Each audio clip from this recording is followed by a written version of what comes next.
Iyar, the first day of Iyar, the 9th day of May 2024, corresponding to the 16th day of Sefirat Omer.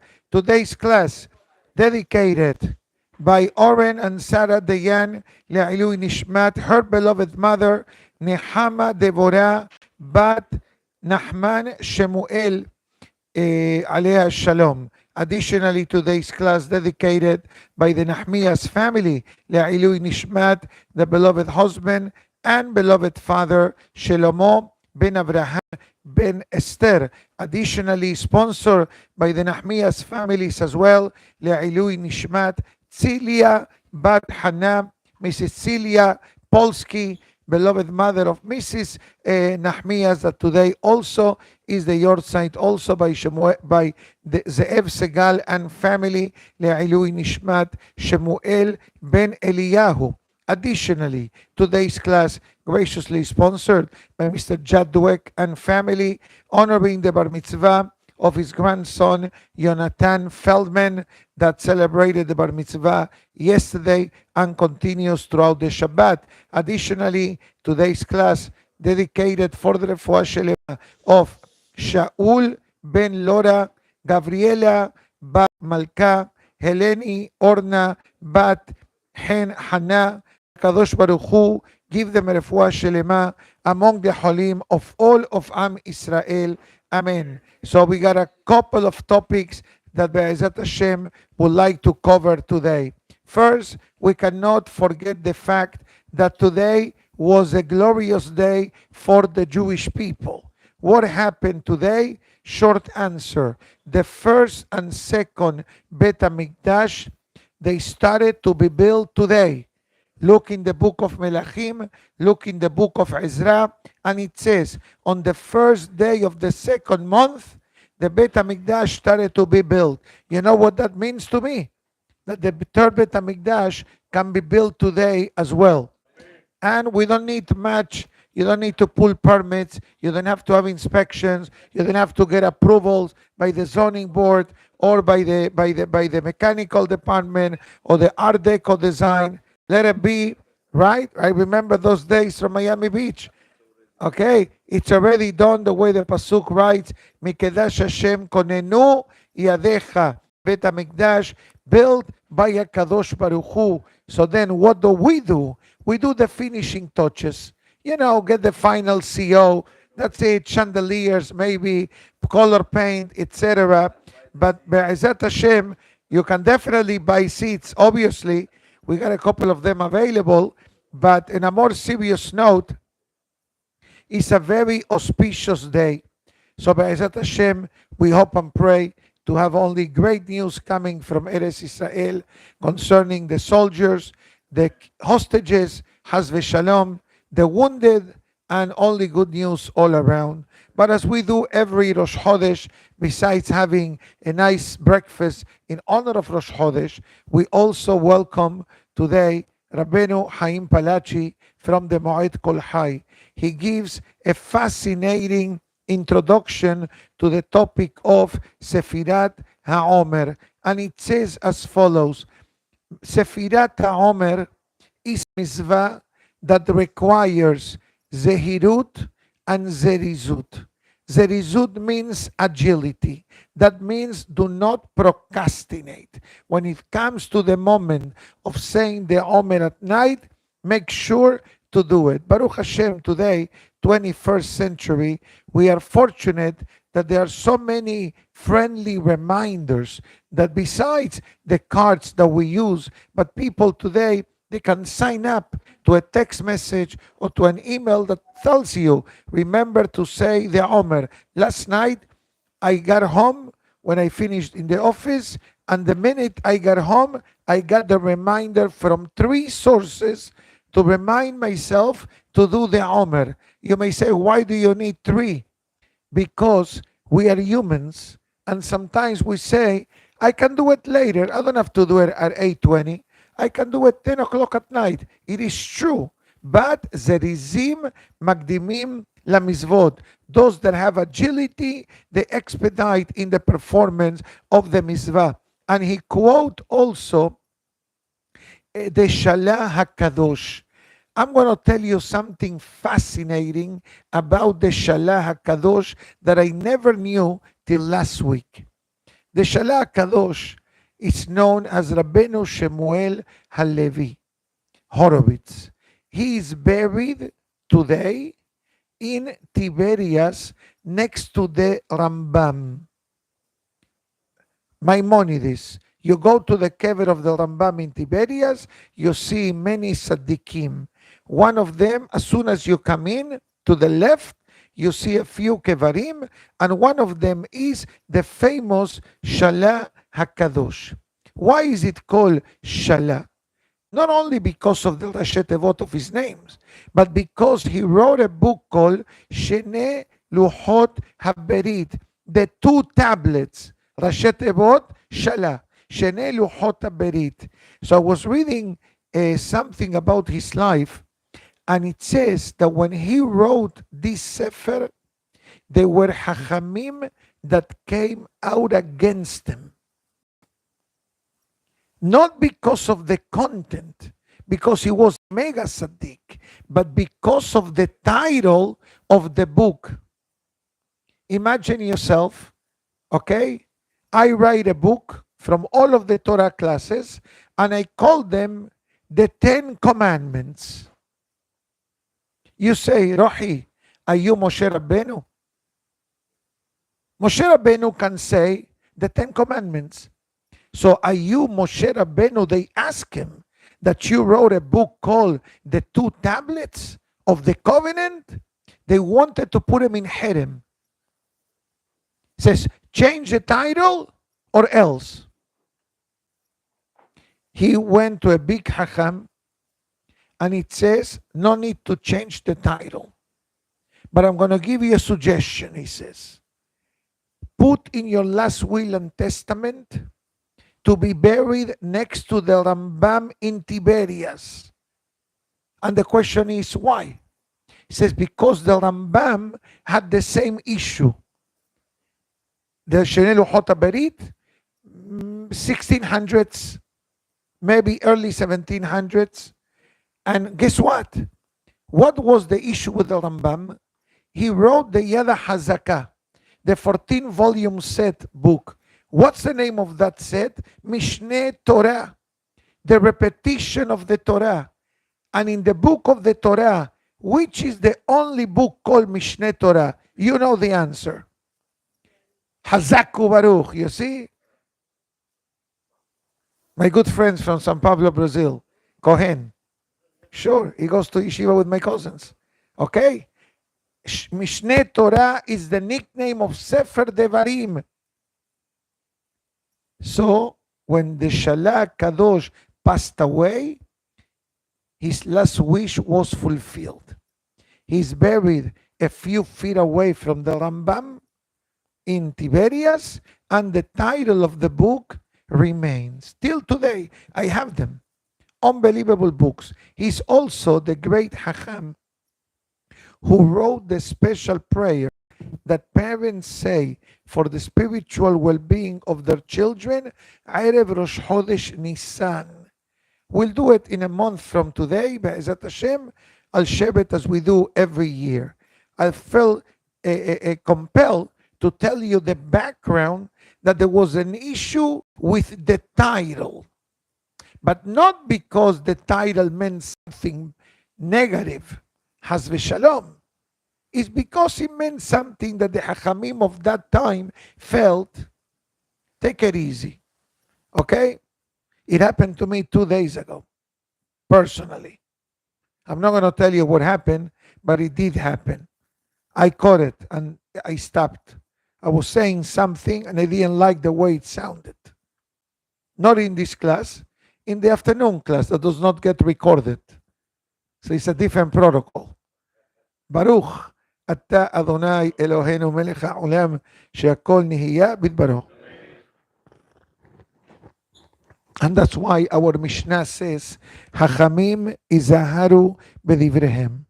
When the rabbi speaks, he needs to be careful what is being said. Haz v'shalom. You don't want to be misunderstandings, etc. So comes the Shalah Kadosh, and it says that the concept of Sefirat HaOmer, it is greater that people understand. I'm going to share something that I mentioned in the early minyan today. I'm going to throw a few questions on your table, on the table. Feel free to answer. Your answer needs to be 1 or 2 words, no more than 3 words, which I never do this in a class, but today I feel good. It's Rosh Chodesh. I'm ready for action. In the calendar, we have periods of mourning, Avelut. One is called Omer, second one is called Ben HaMesarim, the 3 weeks between 17 of Tammuz and Tisha B'Av. And then, God forbid, a person may experience a loss, God forbid, of a family member, that the person must observe the laws of mourning. So I ask you the question, from the 3 periods that I just mentioned, which one is the worst? The Omer, Tisha B'Av, or personal loss?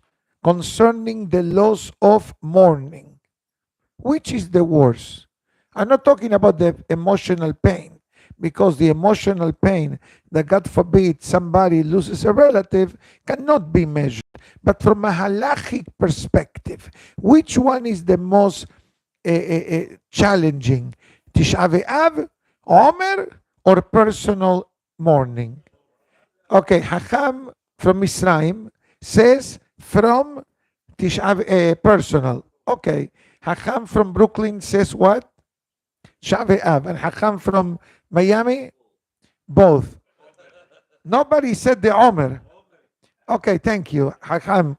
Okay, Omer is the most painful one. Not 49. Let me analyze the 3 of them quickly. God forbid somebody loses a relative. How long is the mourning for, the Avelut for? 1 year. That's it. Maximum. Maximum a year. Finish the year. Only remember the Niftar the week before the Yortzeit, a few days, Kaddish from Friday night, and you're done. Tisha B'Av, it comes in stages. From the 17th of Tammuz till Tisha B'Av, from Rosh Chodesh till Tisha B'Av, Shavua Shehalbo, the week of, till Tisha B'Av. But then we have the Omer. The Omer started when? From the 2nd day of the holiday. We go through Chol Moed, we go through Yom Tov, and we continue till when? Till the 34th day of the Omer. So based on all these, which one is the most halachic observed? Sefirat HaOmer. Even though Tisha B'Av is a day of national mourning, but that mourning is limited. Omer, no weddings, correct, during Omer, no parties, unless it's bar mitzvah, but B'Dion Ben, Berit Milah, engagement with the music, no marriages, although in the Ashkenazic tradition, they may do marriages in the day of Lag BaOmer or in the day of Rosh Chodesh, but in the Sephardic tradition, from the 34th day of the Omer. No haircuts, no shaving, even though people do it, but from halacha, black and white, nothing. Hacham Obadiah Yosef gives a permission for Rosh Chodesh or in honor of Shabbat. But other than that, not.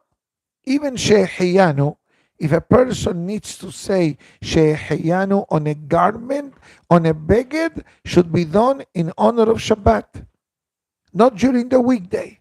Because you can dress whatever you have. Lichvot Shabbat Kodesh, you dress differently. So what makes this Omer so challenging that we have so many restrictions? Short answer is the concept of the students of Rabbi Akiva.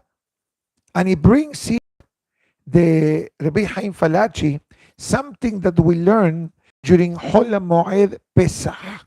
He quotes the Bet David, which was one of the Sefarim written by the Hidah HaKadosh, and it says, I'll read, Ki Sefirat HaOmer Machnia Amalek.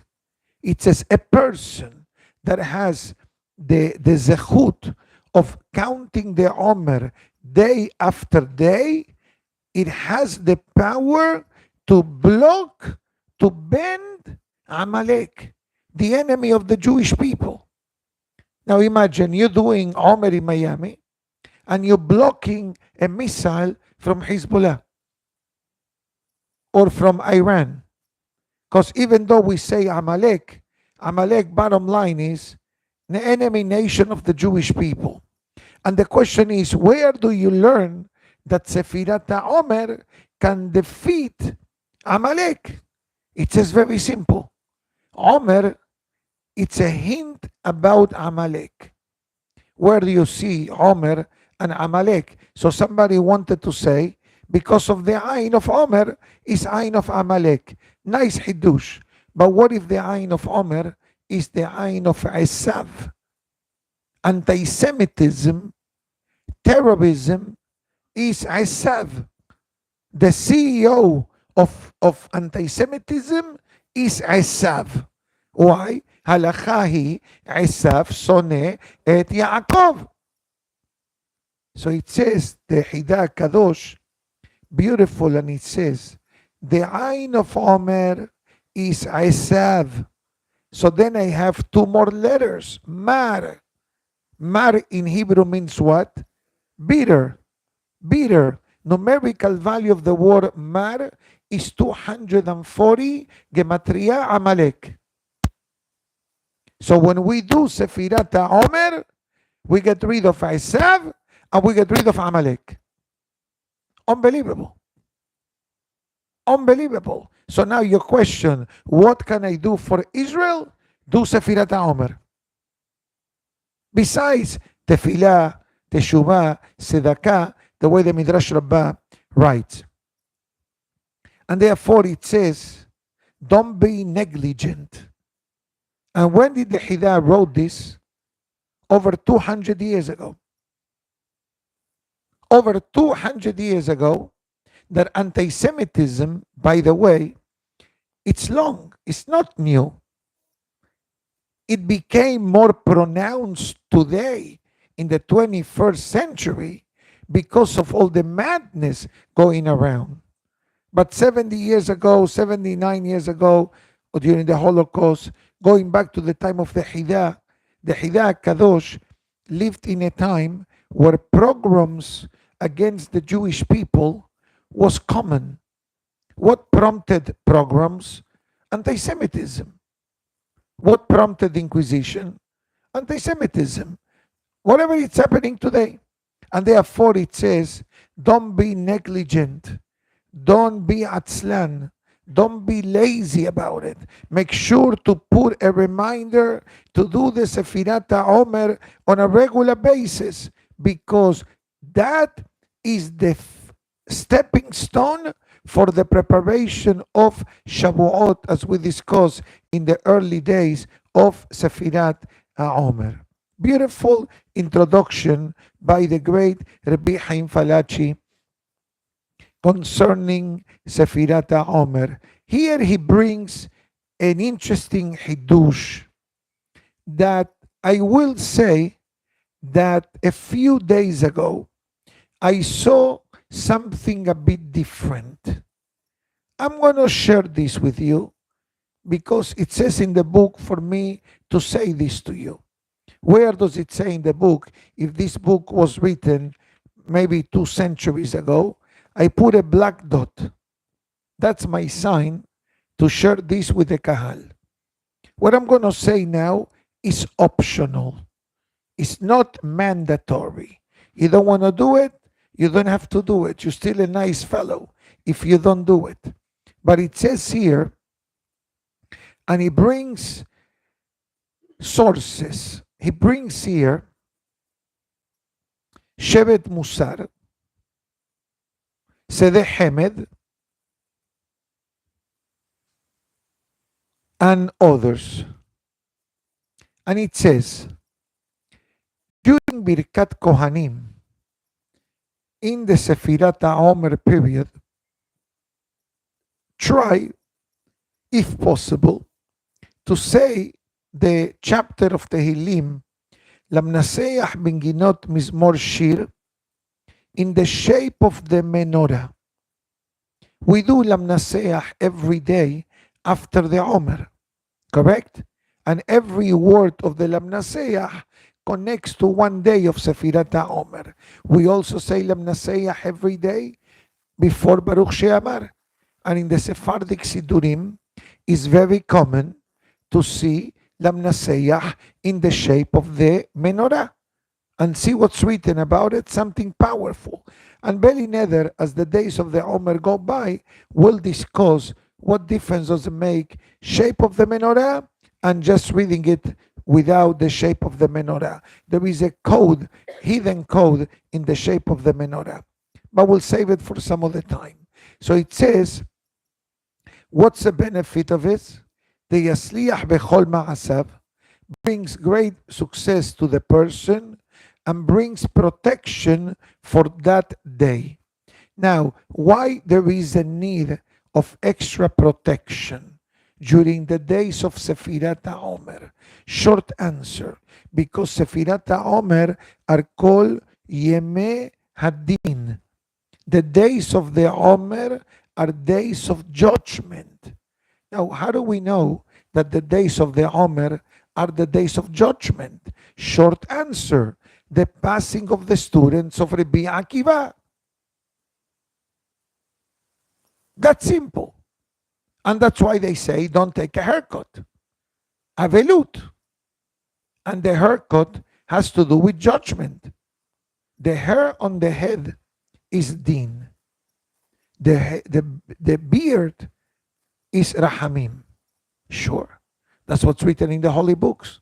That's why till recently no one shaved in the Jewish world. Going back centuries, you think in the Bet HaMikdash people shaved? Bichlal not. Because shaving was established later on in life. But again, we're not against those who do. Just make sure you shave in a kosher way and use a kosher shaver. Check out the website, koshershaver.org or koshershaver.com. Sure. And there are shavers which are kasher and shavers which are taref. Sure. Don't you have a Shabbat mode oven? So you have a kosher shaver. That's simple. And there are books written about it. Sure. Now, before I started this saying of the menorah, I started to say that I saw something in writing a few days ago that is attributing to say that it's not 100% accurate, perhaps, to say Lamnaseach in the shape of the menorah during Birkat Cohanim. Why not? Because we want to receive the full dosage of Birkat Cohanim. So I saw it in writing maybe on Shabbat. I'm going to check back the source. That they found a manuscript that says, not during Birkat Cohanim, but after Birkat Cohanim. When the Hazan says, Sim Shalom Tova Ubracha Hayim Hem B'Chesed, there you should say, the Lamnaseach in the shape of the menorah. So we don't miss Birkat Cohanim. That makes sense. That's why not every halachic opinion is in favor of reciting Pesukim during Birkat Cohanim. In some congregations, some communities, they recite Pesukim, correct? You're familiar with this Pesukim? Okay, not everybody agrees to do that. But doesn't matter. You say during Birkat Cohanim, you say it after Birkat Cohanim. It's not an avon. And if you don't say it at all, you want to do like this. Because many people during Birkat Cohanim, that's how they stand. I also do it. Now, where do you get that from? It says in the holy books, in the name of many Saddiqim, that the moment that a person stands in Birkat Cohanim and opens their arms, they are making a keli, a vessel, to welcome all the berachot that Birkat Cohanim delivers. That's why Birkat Cohanim it's called Et Ratzon. That's why the Zohar and the Halacha says, don't look at the Kohanim during the blessing. And if somebody is looking to get married, put your hands like this. We have a few customers. You're not alone. All inclusive. Because the first blessing of Kohanim is what? Parnasa. Yevarechecha Hashem beishmerecha. But there are conditions. Don't look at the Kohanim. Close your eyes. Put a talet on your eyes. Or lower your head. Look inside the Sidur. Why we don't look at the Kohanim?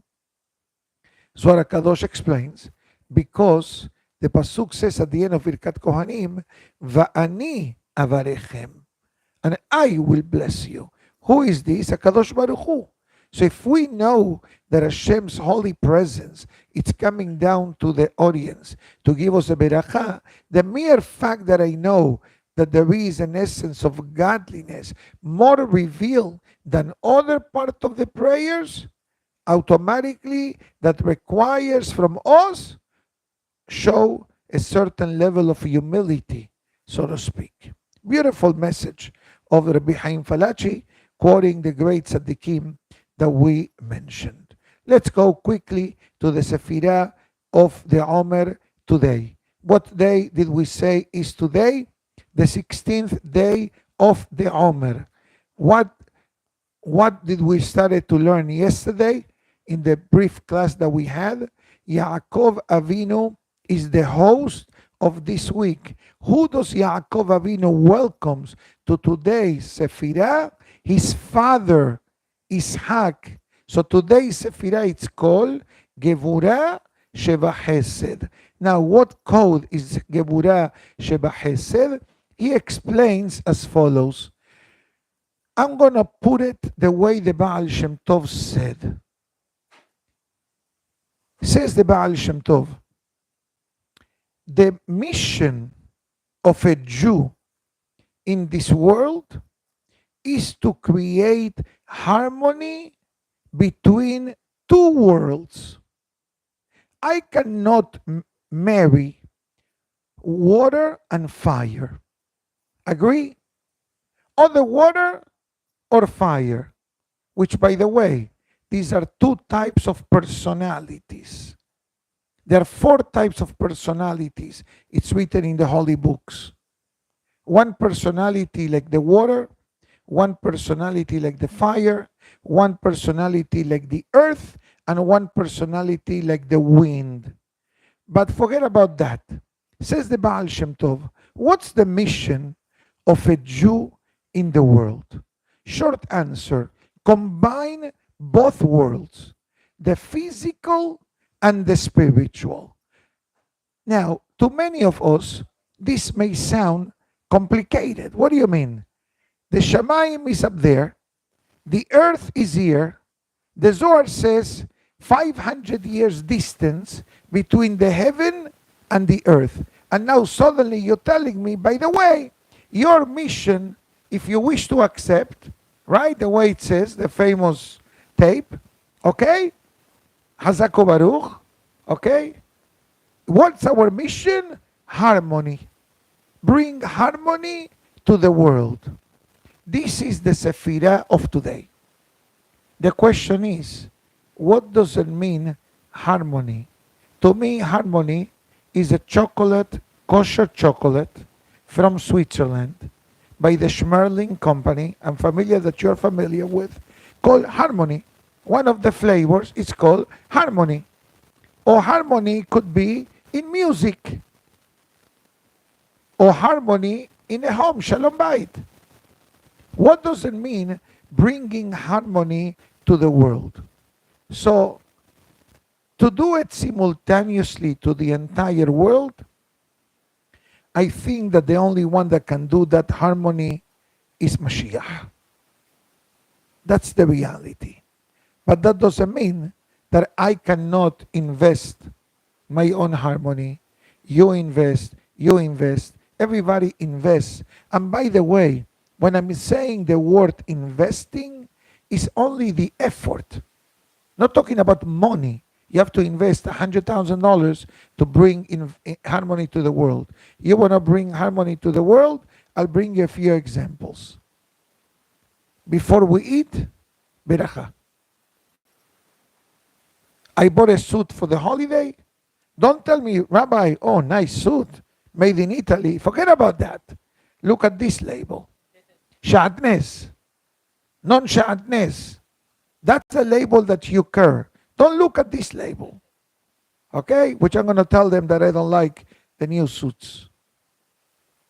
They switched the country of manufacturing. And you can tell the difference.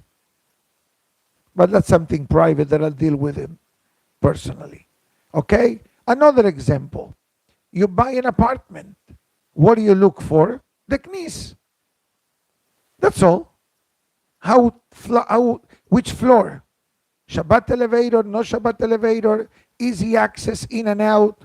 This is what the introduction to the Sefirah of today brings us.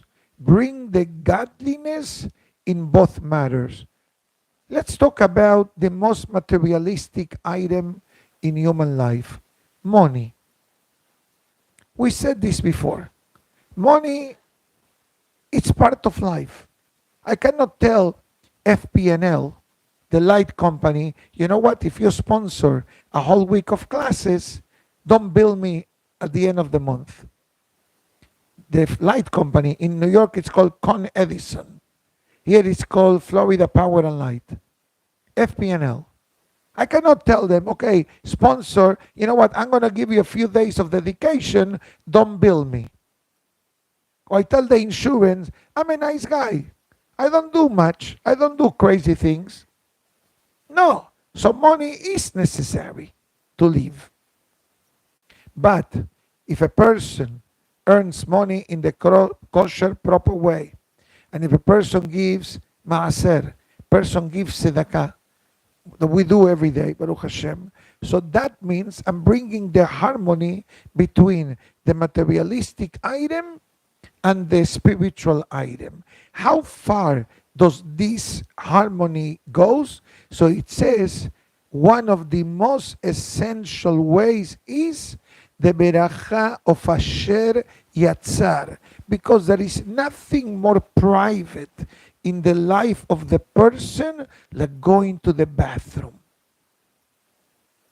going to the restroom. Of course it's refuah, but that's the most private element of life.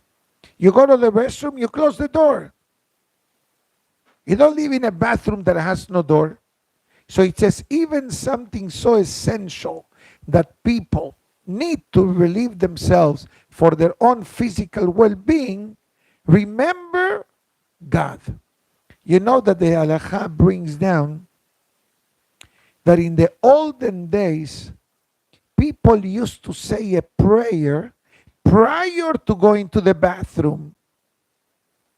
We do only after. There used to be a prayer that some places do have it, but most of Sidurim do not bring it. But they used to say a prayer that you are able to go to the bathroom. How many times people have stomachache and they tell you, I'm not able to go. I'm constipated. So you got to give them prune juice, or you got to give them something to facilitate the bowel movement.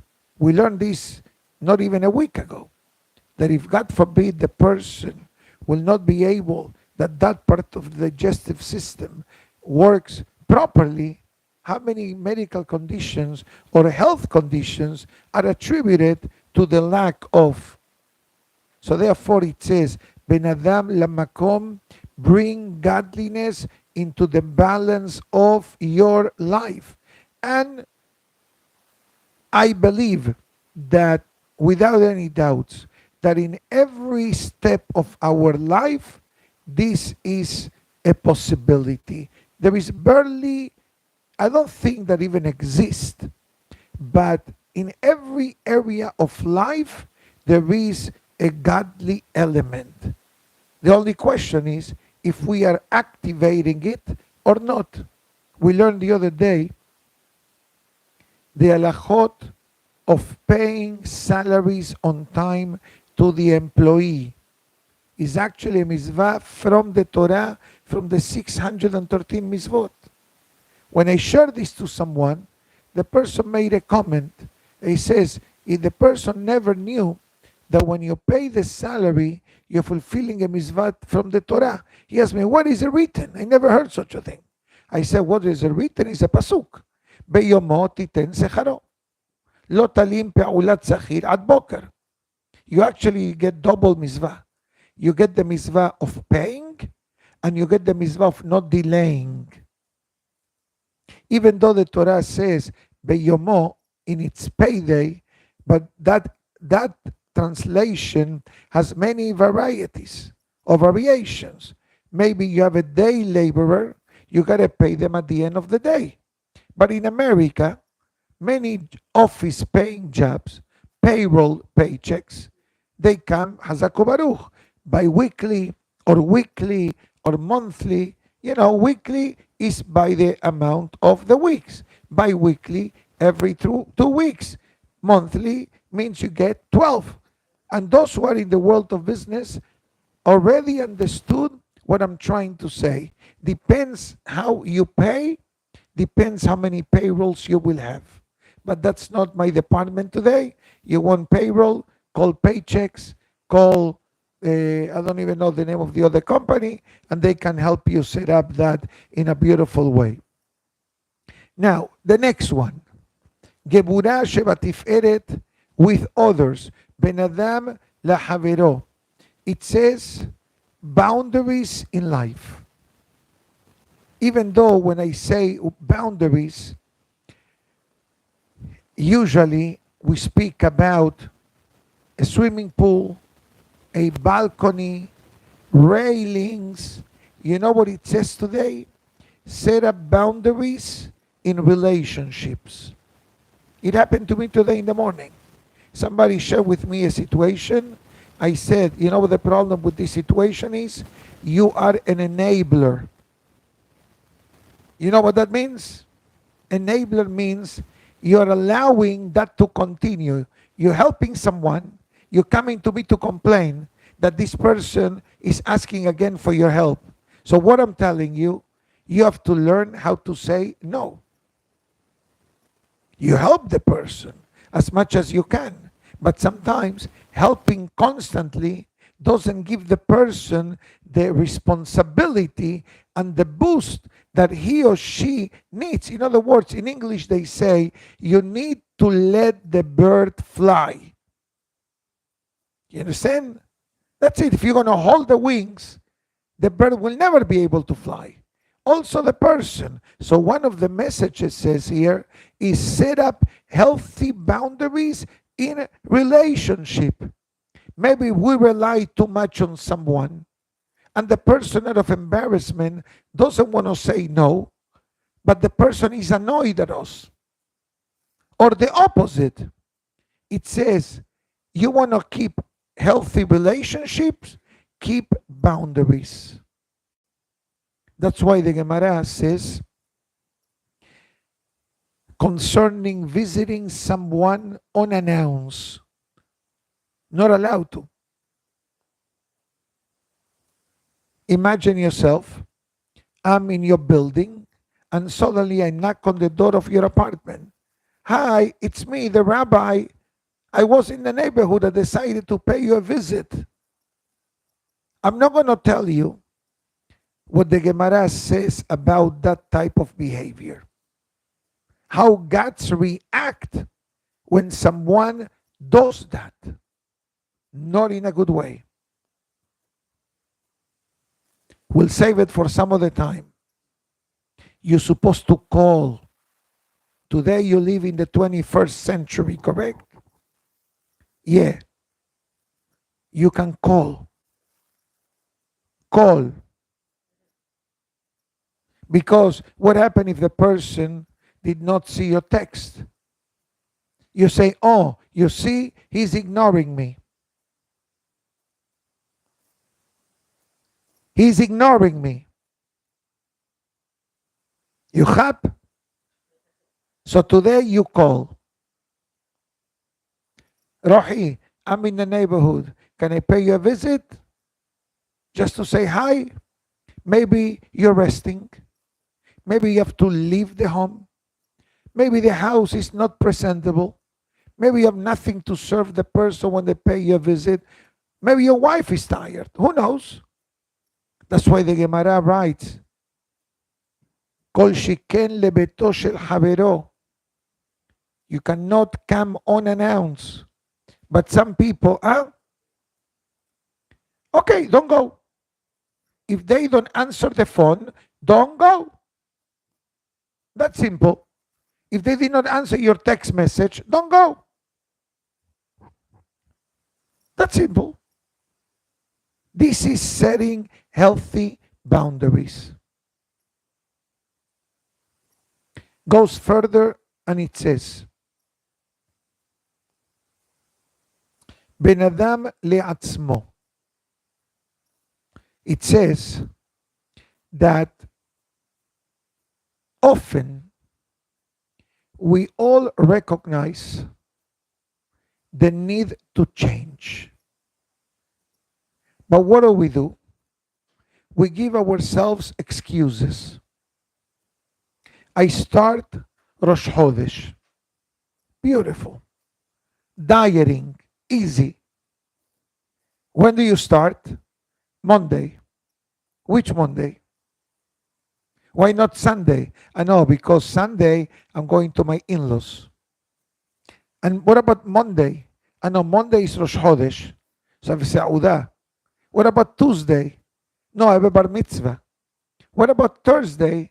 No, I'm sponsoring special breakfast with sambusak and shakshuka. So haram. So obviously, all these examples that I brought you are real. But it says there are certain things that the switch, it's easy. For example, berachot. Saying berachot. You don't have to wait till Sunday to start saying berachot. You can start saying berachot from today. Of being more cautious of saying Asher Yatzar. As soon as we come out of the bathroom, wash your hands and say Asher Yatzar. It says the changes that a person needs to make in life sometimes may take longer than others to be activated or to start it. But small things, let's call it baby steps. That's an easy way to understand. Baby steps that don't require much effort, don't procrastinate. Like the opening statement of today's class in the name of the Shalach Kadosh was about Omer. It says, don't wait. The moment that you get the reminder, now you can say the Omer, do it. And this way, I did the Omer. You know what I say sometimes to myself, or even at home or to the office? First, I want to take care of Hashem. Then, I'll deal with everything else. You know why? Because I know the Yetzer Hara game plan. He tells me, look how many things you got to do today. You can read Tehillim later, before the afternoon class. And then the afternoon time comes. Who remembers of reading Tehillim? I did 50 items, 50 things between the class and the class. And what happened to the Tehillim? Ma'asalame.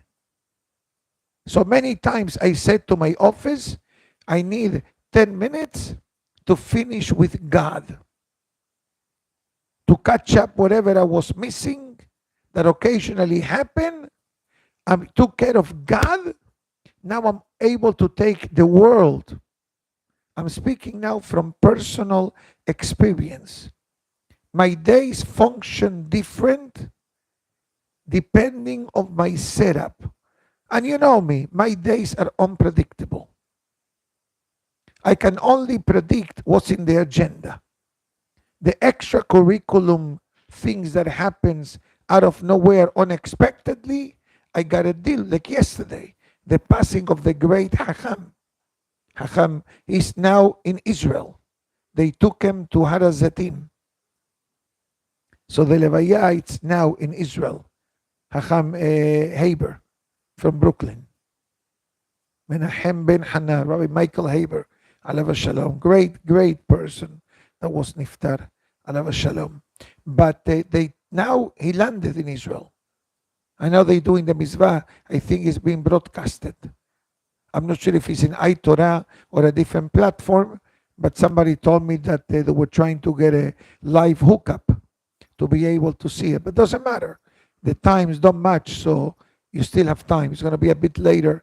I think 1:45, I believe. I'm not sure.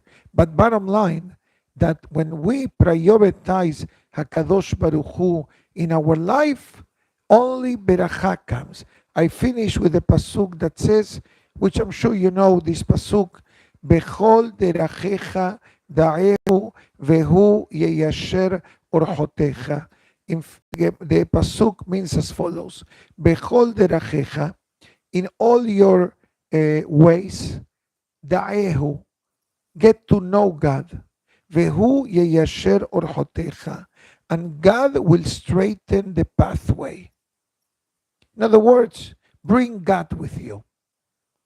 Once I bring godliness into whatever step of life is, whoever invests in godliness never loses.